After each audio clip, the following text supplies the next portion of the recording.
Okay, so next we're going to have Dr. Russ Maget. He is a senior research scientist with Texas Sea Grant, and he works with seafood processors and producers to make sure that seafood is safe and of a high quality. So he's going to talk a little bit about the training that processors went through after the oil spill. Let me just fix this. Hold on one second. Okay, and you've got a clicker here, and if you want to point to things, if you use this, then people here can see it and people online. Oh. Yeah. Yeah, if you just use the little arrow.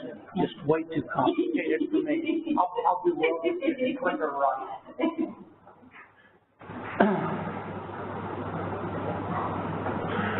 Thank you all for inviting me here this afternoon. I want to assure you that this will be the least technical presentation that you'll hear today, but it's a little bit different take. I'm certainly happy to reconfirm, at least my own mind here, as far as the people that I deal with on a daily basis, that all of these results have been coming back negative, because that was obviously a big concern right after the spill, and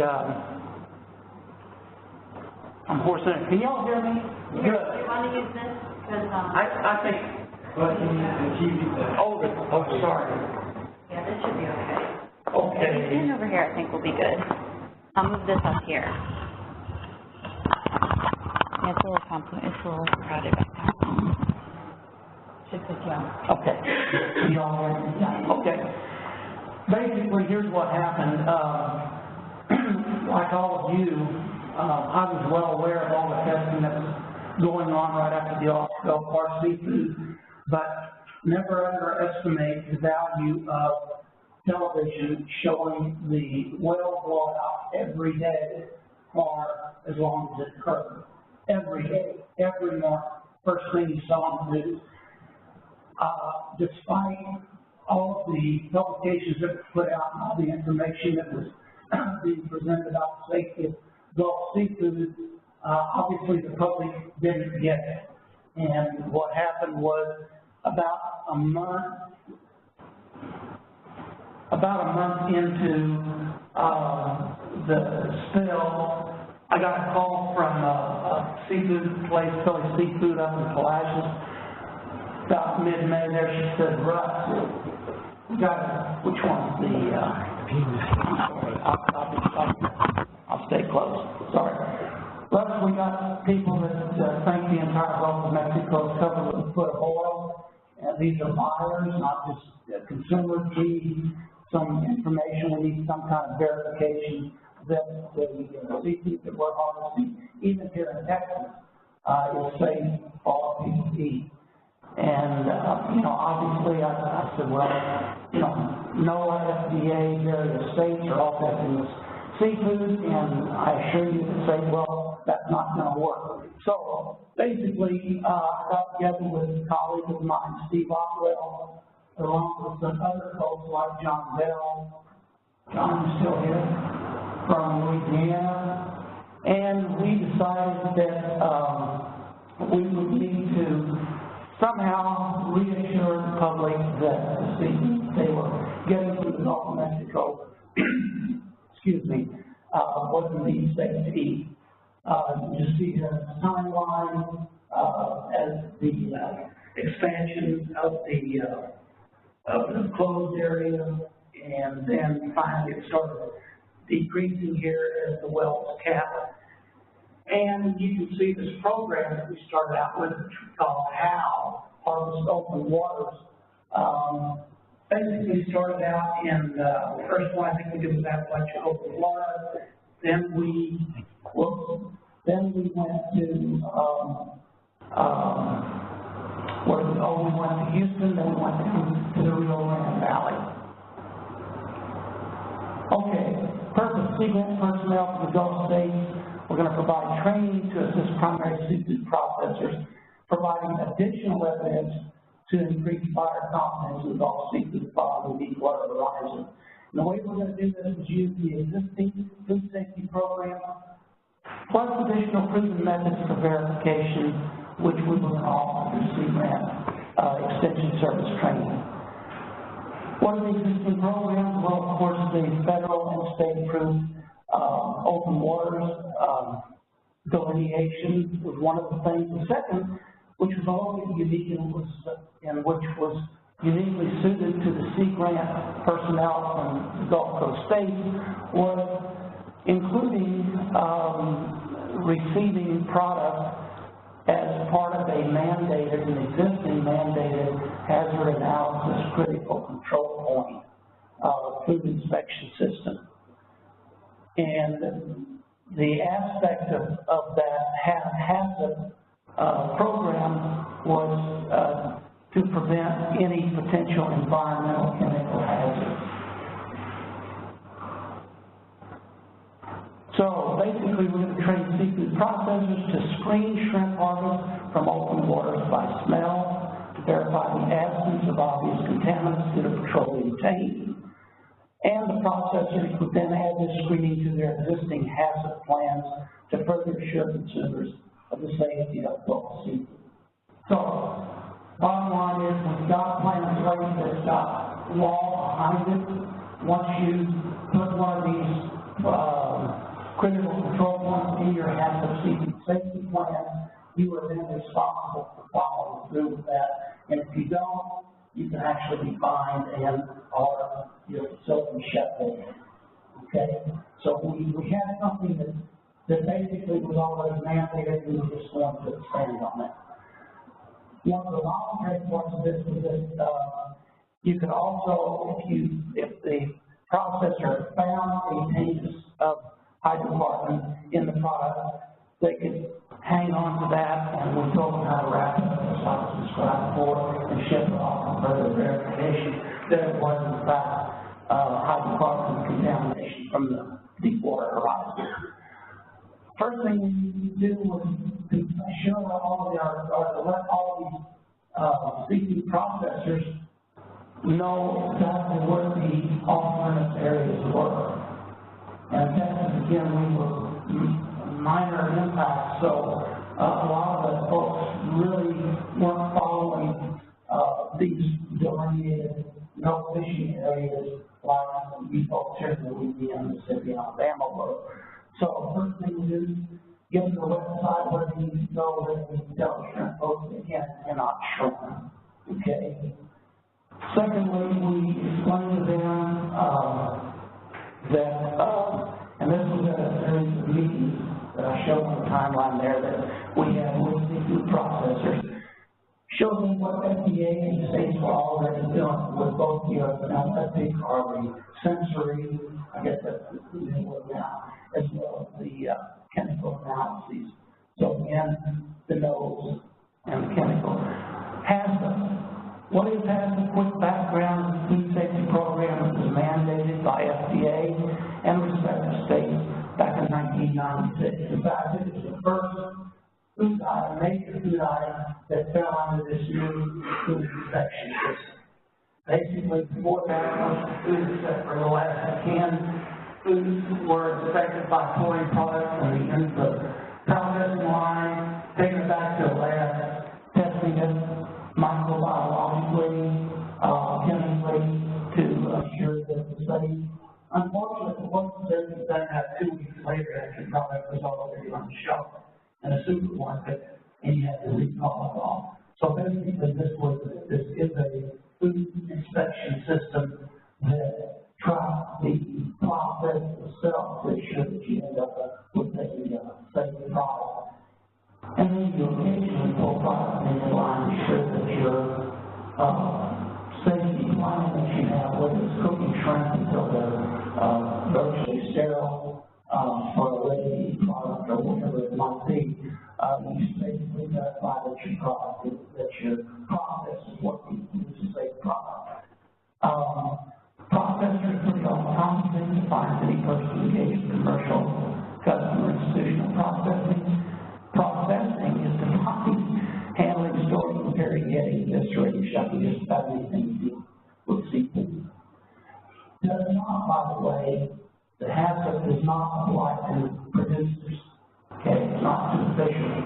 So we're not checking on how long soak time is or how quick the fish will chill down if they might resist the heat, something like that. Basically, what we decided to do here was to include,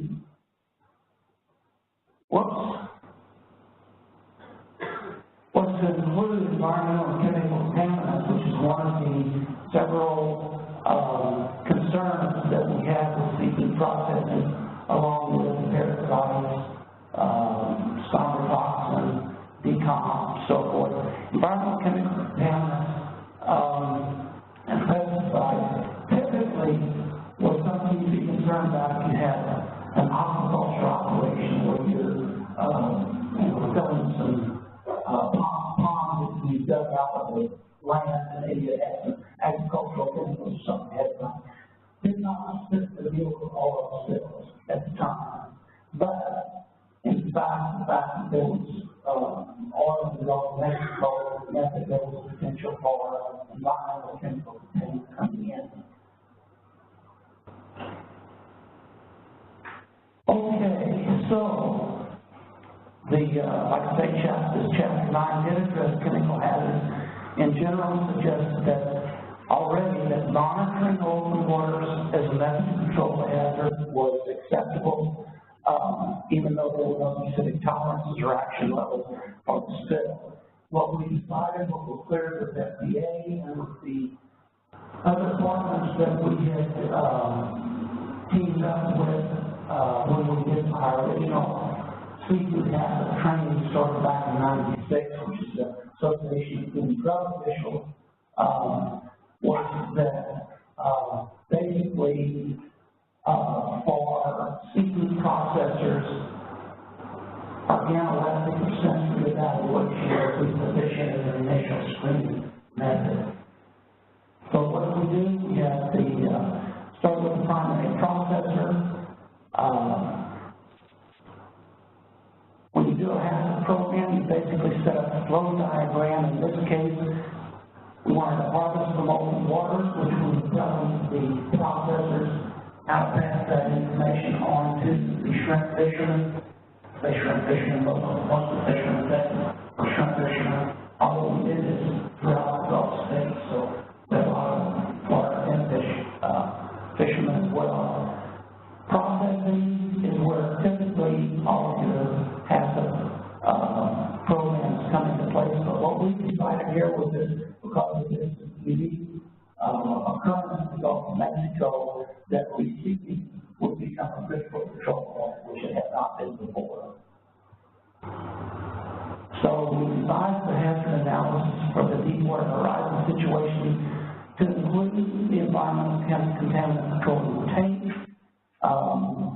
and it was already in the fisheries guide based on the chemical contaminants. There was also a letter that came out by FDA in June of 2010, suggesting that receiving be included as a first critical control point in everybody's HACCP plan.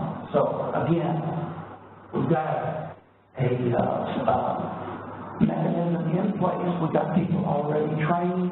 We've got law behind this HACCP program, and we just basically did some training to include an extra critical control point. This is roughly what a HACCP program looks like for those of you that are not aware of how all of your food is inspected now, not just seafood. Start out, there's basically 7 required principles. Product in this case was the critical control point, was receiving the product.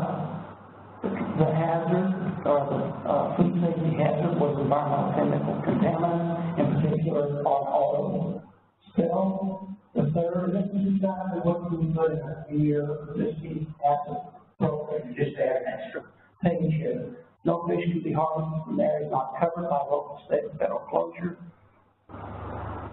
Identify the harvest area. How would you do that? Well, you could document a harvest location with either tags, trip tickets, site coordinates, confirming letter, GPS, whatever. You do it for every lot that you receive. The employees, the receiving employees would do it. And these were the folks that were asked to come to our training program. We taught them how to distinguish, for example, between deepwater reliable and diesel fuel, which is something we might also encounter on shrimp boats. The corrective action was to reject the lot and discontinue the supplier use until they are harvesting to meet those monitoring criteria. These are the records that you keep, and you review these records every week. And we also had a couple of extra verification things here. One is sensory screening for every lot, which is required. And secondly was periodic analytical screening of samples, which was a voluntary requirement. In other words, if you found sensory screening for every lot, where you asked, not even required, but asked to package that sample up properly to get it off to a lab that didn't want it somewhere.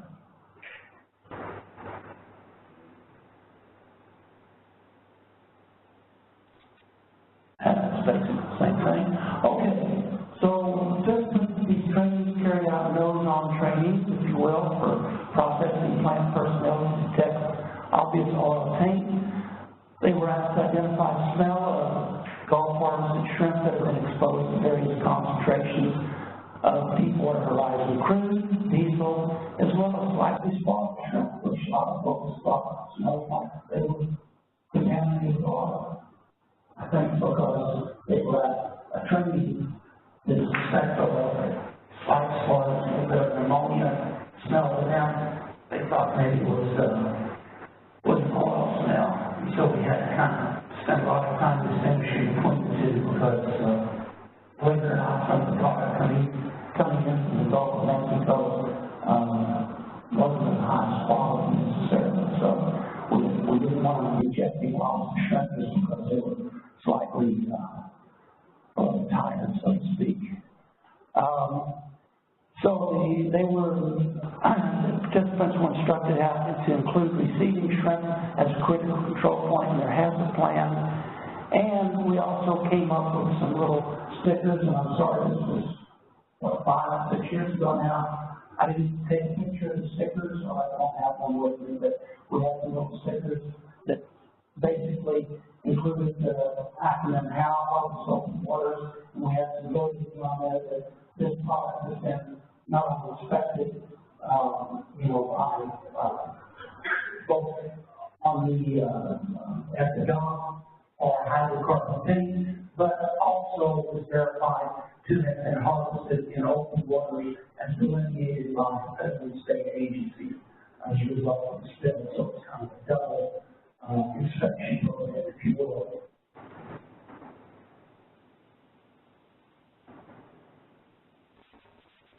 Okay, that just showed that we wanted to, they found some samples. And by the way, to my knowledge, I don't know about the other Gulf states or anything yet, but in Texas we didn't have a single incident where any of the people on the dock detected any oil taint. So, as long as the federal and state closures exist to prevent all tainted seafood from entering the food supply, you must modify your hazard plan so that receiving is a critical control point. You must maintain harvest location records to demonstrate that every lot is harvested from open waters. You have to screen every lot for obvious oil taint. And as long as these closures existed, you may also periodically collect and store samples. Like I said, nobody did that. I'm over my time.